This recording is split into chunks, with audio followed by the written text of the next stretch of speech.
नमस्कार। आज हम राजस्थान बोर्ड का क्लास 11 का हिंदी का चैप्टर यहाँ पर पढ़ रहे हैं, बेचारा कॉमन मैन। ये है हरिशंकर परसाई जी की रचना। लेखक परिचय।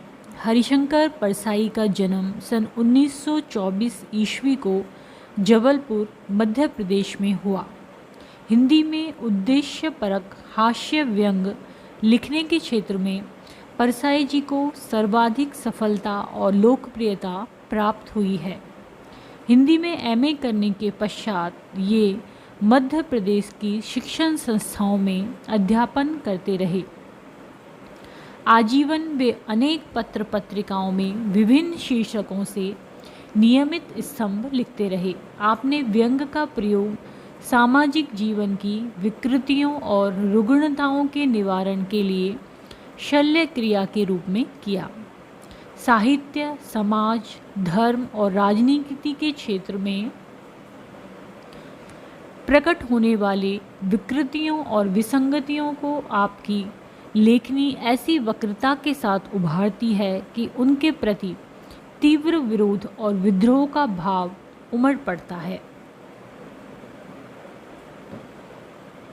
आपने निबंध, कहानी, रेखाचित्र और उपन्यास आदि साहित्य की अनेक विधाओं का व्यंग्यमय प्रयोग किया है।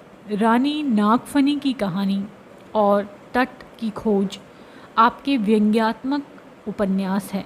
हंसते हैं, रोते हैं और जैसे उनके दिन फिरे आपके व्यंग्य कथाओं के लोकप्रिय संकलन हैं। सर्वाधिक संख्या में आपने निबंध लिखे हैं। इनकी कृतियाँ परसाई रचनावली नाम से 6 खंडों में प्रकाशित है। पाठ परिचय। प्रस्तुत व्यंग लेख बेचारा कॉमन मैन सन 1949 में प्रहरी पत्र में छपी थी। इस लेख के आरंभ में आजकल की प्रचलित कहानी पर व्यंग करते हुए वे सामान्य व्यक्ति की ऐसी कहानी गढ़ लेते हैं जिसे आसपास प्रचलित आपाधापी से कोई सरोकार नहीं है। बेचारा हल्कू अनायास ही तथा कथित प्रतिष्ठित लोगों के बीच फंस जाता है और चाहकर भी निकल नहीं पाता। पाठ में कथित समाज सेवी और पत्रकारों पर करारा व्यंग हुआ है। उच्च वर्ग और देश समाज के कर्ता धर्ता कहलाने वालों के सतहीपन पर चोट करने के साथ साथ मौलिक पत्रकारिता पर भी प्रश्न चिन्ह लगाया गया है। हमारे स्वातंत्र्योत्तर जीवन के अनेक ऐसे महत्वपूर्ण पहलू हैं जिन्हें बिना व्यंग के चित्रित ही नहीं किया जा सकता। व्यंग के पैने नश्तरों के बिना आज़ादी के बाद के व्याह मोह, सामाजिक पाखंड और राजनीतिक दोगलेपन की सूक्ष्म परतें उधेड़ी ही नहीं जा सकती। परसाई जी की यह रचना व्यंग के साथ साथ हास्य और करुणा को भी समाहित किए हुए है। मूल पाठ। शीर्षक देकर रूढ़िवादी साहित्यिक पिता, पितामह और प्रपितामह सिर ठोक लेंगे। कैसी उच्छृंखलता है और अन्य भाषाओं के शब्दों के स्पर्श से पल्ला बचाने वाले पंडित घृणा से नाक सिकोड़ेंगे। यह क्या खिचड़ी है। और एक पैर जमाने के पहले ही दूसरा पैर उठाकर लॉन्ग जंप करने को उतावले हर एक विचित्रता को प्रगति मानने वाले प्रगतिवादी लोग मेरा नाम लिखकर चूम लेंगे और 10 बार सिर से लगाएंगे। कैसी नवीनता है, इसे कहते हैं प्रगति। पर मेरा दुर्भाग्य है कि मैं इनमें से कोई नहीं। कहानी के नाम की भी राम कहानी है। एक दिन कहानी लिख रहा था, भूमिका ही लिख रहा था कि एक मित्र आ गए। मैंने कहा, सुनो, भला सुनाने का शौकीन कौन न होगा, पर कोई सुनाने वाले की पीड़ा, विवशता, संकट हो जान पाता। मैंने सुनाना शुरू किया। सम्राट अशोक का राज्य था मगध में। बस मित्र ने टोका। प्राचीनता के बैंक में जमा की हुई गौरव की बपौती में से कब तक धन निकालते रहोगे। यह अच्छा नहीं है। अब तो तुम कभी कभी झूठा जाली चेक बनाकर भी धन खींचने लगे। जीवन में यथार्थ से पराजित होकर प्राचीन के कल्पना लोक में शरणार्थी बनकर विचरना चाहते हो। बार बार पीछे देखने में प्रगति में बाधा पहुंचती है। मैंने घबराहट को छिपाकर जवाब दिया, प्राचीन में जो कुछ शिव है, जो उज्जवल है, उसे समाज के सामने लाने में ही तो कल्याण है। नहीं नहीं भाई, खाक कल्याण करते हो तुम। वही बात लिखोगे ना, राजा, 7 रानियां, हर एक के 7-7 बच्चे, साते 49। अरे बाप रे, हिंदुस्तान में भोजन की उत्पत्ति कम और बच्चों की ज़्यादा। क्या धरा है ऐसी तुम्हारी कहानियों में? अच्छा भाई, तो वर्तमान की ही लिखता हूँ। देखो ऐसा लिखूँ, अमेरिका नामक महादेश में रॉकफेलर नाम के एक सज्जन रहते थे। मुझे बोलने नहीं दिया आगे मित्र ने। वे बोले, अरे राम, यह क्या बक रहे हो? अच्छा भाई, मालूम होता है तुमने संकीर्ण राष्ट्रीयता की मदिरा अधिक पी ली है। खैर, स्वदेश की कहानी ही सुनो। भारत में एक डालमिया परिवार प्रसिद्ध है। इस परिवार में मेरे मित्र ने यहाँ कुछ ऐसा भाव बनाया कि मुझे डर लगा कहीं मार न बैठे। बोले वे, अरे जमाना गया भाई धन कुबेरों का। धन की प्रभुता का गान सुनने को कोई तैयार नहीं। यह शताब्दी 20वीं है, सेंचुरी ऑफ कॉमन मैन। जनसाधारण की शताब्दी है यह। जनसाधारण के जीवन से हटा हुआ साहित्य तुम कहाँ खपाओगे?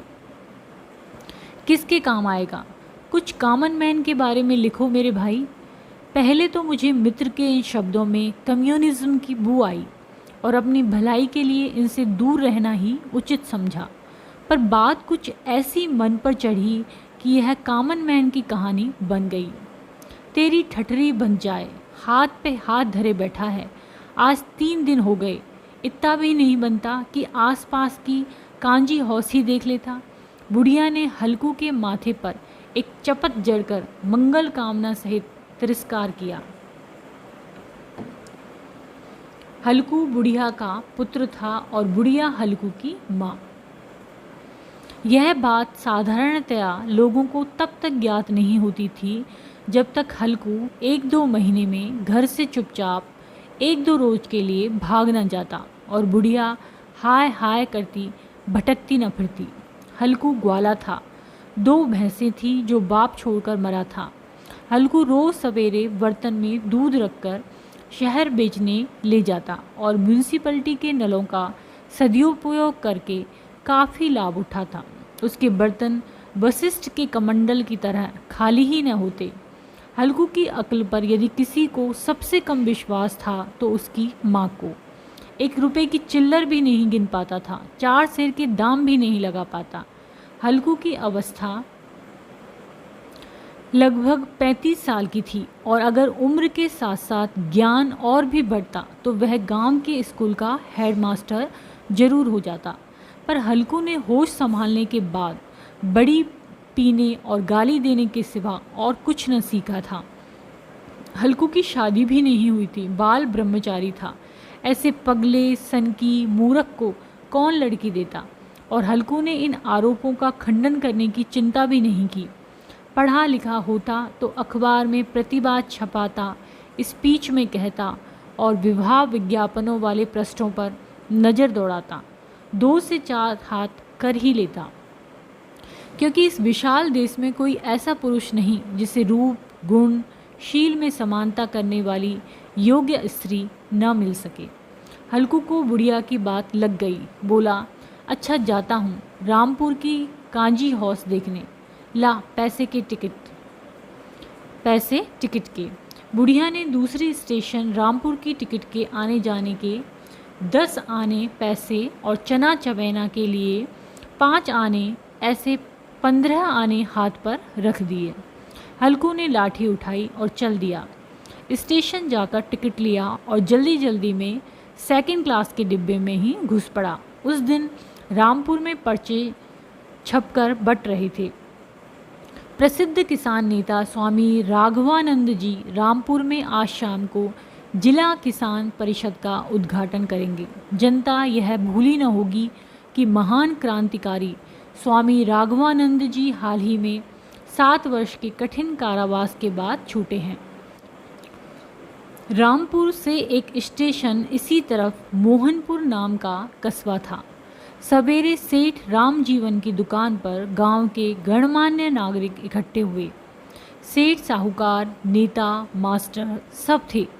रामजीवन ने कहा, आज शाम को रामपुर में स्वामी राघवानंद जी का भाषण है। आज ही 12 बजे की गाड़ी से वे रामपुर जा रहे हैं जबलपुर से।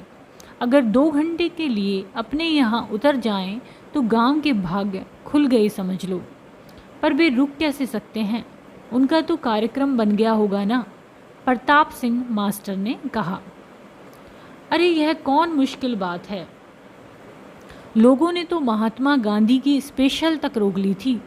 स्टेशन चलकर अट जाओ, जनता का प्रेम देखकर उतर पड़ेंगे। 4 बजने वाली गाड़ी से रामपुर भेज देंगे। रामजीवन सेठ के उत्साही उद्गार थे वे। अच्छा तो कुछ स्वागत की तैयारी कर लो, थोड़ा बहुत चंदा भी इकट्ठा कर लो। सेठ किशनलाल कांग्रेस के मंडलेश्वर की हैसियत से बोले। किशनलाल जी देश सेवा करना चाहते थे पर धन पर आँच न आने देते थे। एक आध बार स्वागत का खर्च उनके माथे पड़ चुका था, अब सतर्क हो गए थे। चंदा भी हो गया। हमारे विश्वास परायण समाज में चंदा मिलना मुश्किल नहीं है। अब तो 25% कमीशन पर पेशेवर चंदा इकट्ठा करने वाले भी मिल जाते हैं। दिन भर किसी नाम से चंदा इकट्ठा करके शाम को 9 आने वाली सिनेमा सीट पर सुरैया की एक्टिंग देखने वाले आपको अनेक मिलेंगे। चंदा इकट्ठा करने वाले का उत्साह हमेशा खतरनाक समझें। रामजीवन सेठ के नेतृत्व में एक भीड़ स्टेशन चली। रास्ते में रामजीवन कहते जा रहे थे, अरे अब तो मेरे तो साथ पड़े हैं, हमेशा फर्स्ट आते थे और मुख से तो जैसे फूल झड़ते हैं। स्टेशन पर गाड़ी रुकी। सब भीड़ जल्दी जल्दी सारी गाड़ी के 2-4 चक्कर लगा गई, पर स्वामी राघवानंद जी न मिले। रामजीवन सबके आगे थे। अचानक भीड़ ने सेकंड क्लास के डिब्बे के हैंडल पकड़े। हल्कू को देखा। विचित्रता और असामंजस्य अक्सर महानता का भ्रम कराते ही हैं। सेकंड क्लास के डिब्बे में ऐसे आदमी को देखकर बरबस भीड़ चिल्ला उठी, वे हैं स्वामी जी। कैसे सरल वेश में हैं, कैसा सरल वेश है। रामजीवन ने भी अपने परिचय को पक्का करने के लिए कहा, हाँ हाँ वे ही तो हैं, वही नाम, वही गोल चेहरा, वे ही आँखें। हाँ, रंग जरा सांवला पड़ गया है। भीड़ ने नारे लगाए, स्वामी राघवानंद की जय। हल्कू को सेकंड क्लास के डिब्बे से निकालने के लिए आया हुआ टिकट चेकर रुक गया। महान के सामने नतमस्तक हुआ। रामजीवन ने हाथ जोड़कर मास्टर प्रताप सिंह द्वारा लिखकर रटवाए गए वाक्य दोहराए, महात्मन, यद्यपि हमें विदित है कि आपको आज संध्या समय रामपुर में विराट जनसमूह पर अपनी वाणी से अमृत वृष्टि करनी है, तथापि इस नगर के क्षुद्र जन भी आपके सदुपदेशों को श्रवण करने के लिए लालायित हैं। केवल 2 घंटे समय देकर हम लोगों को कृतार्थ करेंगे, ऐसी आशा ही नहीं विश्वास है। ऐसा निवेदन कर रामजीवन ने आसपास देखा और जब साथियों की आंखों में शाबाश का संकेत पढ़ लिया तो डिब्बे से ससम्मान उतारने के लिए बढ़ा। रामपुर उतरूंगा, हल्कू ने विरोध किया। रामजीवन ने फिर हाथ जोड़कर कहा, जी हाँ महात्मन, हमें विदित है आपको अवकाश नहीं है, फिर भी हम लोगों के इस विनम्र निवेदन की अवहेलना कृपा कर न करिए। सेठ किशनलाल ने कान में कहा कि नेता लोगों को जबरदस्ती उतारना होता है, तब उन्हें जनता का प्रेम मालूम होता है। आखिर किशनलाल और रामजीवन दोनों ने हल्कू को जबरदस्ती उतार लिया और एक पालकी पर बिठाकर ले चले। पीछे बड़ी भारी भीड़ थी। स्वामी राघवानंद की जय के नारे लगा रहे थे। हल्कू भौचक्का सा बैठा था, घबरा रहा था, पर भाग भी न सकता था। लोग कह रहे थे, कैसे सरल चितवन है और वेशभूषा भी कैसी सरल, दाढ़ी बनवाने की भी चिंता नहीं, कपड़े भी कैसे मैले से फटे हुए। हल्कू नाखून चबाने लगा घबराहट में। रामजीवन ने किशनलाल के कान में कहा, पूरे परमहंस हैं, जरा सुध-बुध नहीं शरीर की। आधे रास्ते में पहुंचकर हल्कू पालकी से कूद पड़े। अरे अरे स्वामी जी क्षमा, जल्दी जल्दी में मोटर का प्रबंध न हो सका, पैदल चलोंगो, हल्कू ने कहा। वाह क्या निम्रता है, क्या विनय है, मान सम्मान से कोसों दूर भागते हैं, किशनलाल ने कहा। 2-4 कदम चलने पर हल्कू आसपास देखकर चिल्लाया, भागो यहाँ से, इतने आदमी ने क्यों भीड़ लगाई है। मास्टर प्रताप सिंह भीड़ से कह रहे थे, देखा इसे कहते हैं महानता, प्रदर्शन नहीं चाहते, प्रोपागेंडा नहीं चाहते, नाम नहीं चाहते, चुपचाप देश सेवा करना चाहते हैं, धन्य हैं। और फिर हल्कू के आगे हाथ जोड़कर बोले, भगवान यह जन समुदाय आपके दर्शन करके कृतकृत्य होने को उत्सुक है। इतने में रास्ते के पास से एक गाय और एक भैंस निकली, अच्छी सुंदर हष्ट पुष्ट। हल्कू की आंखें चमक उठी, मुंह से निकल पड़ा, वाह क्या बनाई है। दैनिक संदेश का संवाददाता वहीं था। उसने लिखा, स्वामी जी ने भारत में गोधन के हाश पर खेद प्रकट करते हुए कहा कि गोधन की वृद्धि से ही भारत का कल्याण हो सकता है। वर्तमान पीढ़ी भी दूध के अभाव में निर्बल और निस्तेज हो रही है। जुलूस एक अट्टालिका के सामने पहुंचा। हल्कू को रामजीवन ससम्मान भीतर ले गए। सोफे लगे थे, एक पर रामजीवन ने हल्कू को बिठाया। हल्कू ज्यों ही उस पर बैठा त्यों ही स्प्रिंगदार सोफे में छाती तक समा गया। घबराकर एक चिहुक के साथ दूर कूद गया और एक कोने में फर्श पर बैठ गया। एकत्रित जनसमूह आश्चर्य से देखने लगा, पर रामजीवन ने मुस्कुराकर बुद्धिमानी से सिर हिलाया और धीरे धीरे कहा, स्वामी जी सादा जीवन पसंद करते हैं। जब तक भारत में किसान राज्य न हो जाए, फर्श पर सोने की प्रताप प्रतिज्ञा कर ली है। जनसमूह धीरे धीरे चला गया। अब सभा की तैयारी में लग गए। रामजीवन ने चाय बनवा कर भिजवाई। हल्कू ने जल्दी से प्याला पकड़कर मुंह में लगा दिया। गरम चाय थी, मुंह जल गया और हाथ से प्याला छूटकर फर्श पर गिर पड़ा। नौकर घबराकर मालिक के पास गया और हाल सुनाया। दैनिक उत्कर्ष का संवाददाता वहीं बैठा था। उसने लिखा, स्वामी जी ने कहा कि चाय भारत के नौजवानों को बलहीन बना रही है। यह विष है जो देश के जीवन को खाए जा रहा है। इससे देश के लोग निस्तेज, बलहीन हो रहे हैं। चाय का उपयोग बंद होना चाहिए। थोड़ी देर के बाद मधुर पकवान बनवाकर रामजीवन ने भोजन के लिए भेजे। हल्कू ने साग, रोटी और दाल के सिवा और कुछ न खाया था। पहले खाना ध्यान से देखा और फिर बोला, भाजी रोटी। साप्ताहिक इंडियन हीरो पत्र का संवाददाता भी आ चुका था। उसने लिखा, The Swamiji advised simple food and emphasized on the need of taking green vegetables. इधर जबलपुर किसान सभा का एक तार रामपुर किसान परिषद की स्वागत समिति के पास पहुंचा।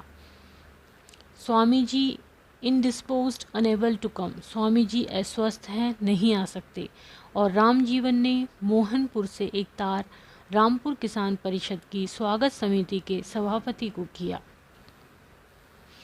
स्वामी ji detain, will come in the evening. Swami ji रोक लिए गए हैं, शाम को आवेंगे। स्वागत समिति के सभापति के सामने इन दो तारों ने बड़ी समस्या खड़ी कर दी। आखिर उन्होंने तुरंत कार ली और 10 मिनट में मोहनपुर आ गए। रामजीवन ने देखा तो प्रसन्न हो गए। बोले, अच्छा हुआ आप आ गए। स्वामी जी मोटर से ही चले जाएंगे। क्या कहना है साहब, बड़ी सौम्य मूर्ति है, कैसे सरल हैं, किसी बात की परवाह नहीं, विचारों में मग्न भूले से रहते हैं, बातचीत भी नहीं करते। हम लोग तो बस कृतार्थ हो गए। आइए दर्शन कर लीजिए आप भी। सभापति बोले, अरे ये क्या कह रहे हैं आप, जबलपुर से तो तार आया है कि स्वामी जी अस्वस्थ हैं, नहीं आ सकते, और तुम कहते हो यहाँ। रामजीवन बड़े जोर से हंसे। ये है राजनीति, किसी खिलाफ पार्टी वाले ने झूठा तार कर दिया होगा आपको, आइए देख लीजिएगा। सभापति जी चले उस मकान की तरफ जहाँ हल्कू बैठे थे। बाहर काफ़ी भीड़ थी। सभापति जी के साथ जबलपुर के किसान मित्र साप्ताहिक के सहकारी संपादक पंडित कौशलनाथ ऋषिकेश भी आए थे। ऋषिकेश जी के यहाँ हल्कू आज 7 साल से दूध देता है। जो ही ऋषिकेश जी कमरे में प्रविष्ट हुए त्यों ही हल्कू उठा और उनके पैर पर गिरकर रोने लगा। मन्ना भैया मेरे को बचा लो, जे मेरे को मार डालेंगे। मैं तो भैंस, बस यही हल्कू चूक गया, वरना उसमें और स्वामी राघवानंद में कोई फर्क नहीं था अभी तक। हल्कू ईमानदार और सीधा होने के कारण आजीवन संत के पद का लाभ नहीं ले सका। वह भाग गया, पर जो उसे राघवानंद बनाकर स्वार्थ साधन करना चाहते थे, उनके मुंह जनता में बहुत दिन तक नहीं दिखे। Thank you.